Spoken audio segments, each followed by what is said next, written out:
Gulf മേഖലയിലും Iran ആക്രമണം തുടരുകയാണ്. അബുദാബിയിലെ പ്രത്യേക സാമ്പത്തിക മേഖലയിൽ പുലർച്ചെയും ആക്രമണമുണ്ടായി. ബഹ്റൈനും സൗദി അറേബ്യയും ഡ്രോൺ ആക്രമണം ചെറുത്തു. ഗൾഫിലെ +2 പരീക്ഷകൾ റദ്ദാക്കണമെന്ന് കേരള സിലബസ് സ്കൂൾ പ്രിൻസിപ്പൽമാർ ആവശ്യപ്പെട്ടു. അബുദാബിയിലെ പ്രത്യേക സാമ്പത്തിക മേഖലയായ കെസാദിന് സമീപമാണ് പുലർച്ചെ ആക്രമണം. മിസൈൽ ആക്രമണം ചെറുത്തെങ്കിലും അവശിഷ്ടം വീണ് കെട്ടിടത്തിന് കേടുപാട് പറ്റി. ആക്രമണത്തിൽ ആർക്കും പരിക്കില്ലെന്ന് അബുദാബി മീഡിയ ഓഫീസ് വ്യക്തമാക്കി. കെസാദ് സാമ്പത്തിക മേഖലയിൽ ശനിയാഴ്ചയുണ്ടായ ആക്രമണത്തിൽ 6 പേർക്ക് പരിക്കേറ്റിരുന്നു. ബഹ്റൈന് നേരെ പുലർച്ചെ 3 തവണ ആക്രമണമുണ്ടായി. Sheikh Khalifa bin Salman highway വഴി ഹമാദ് ടൗണിലേക്കുള്ള യാത്ര ഇടയ്ക്ക് താൽക്കാലികമായി നിരോധിച്ചിരുന്നു.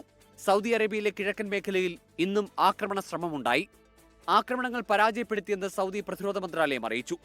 ഇതിനിടെ ഗൾഫിലെ +2 പരീക്ഷ റദ്ദാക്കണമെന്നാവശ്യപ്പെട്ട് കേരള സിലബസ് സ്കൂൾ പ്രിൻസിപ്പൽമാർ സംസ്ഥാന സർക്കാരിനെ സമീപിച്ചു. തെരഞ്ഞെടുപ്പ് കഴിഞ്ഞാകും ഇക്കാര്യത്തിൽ അന്തിമ തീരുമാനമുണ്ടാവുക. 24 ദുബായ്.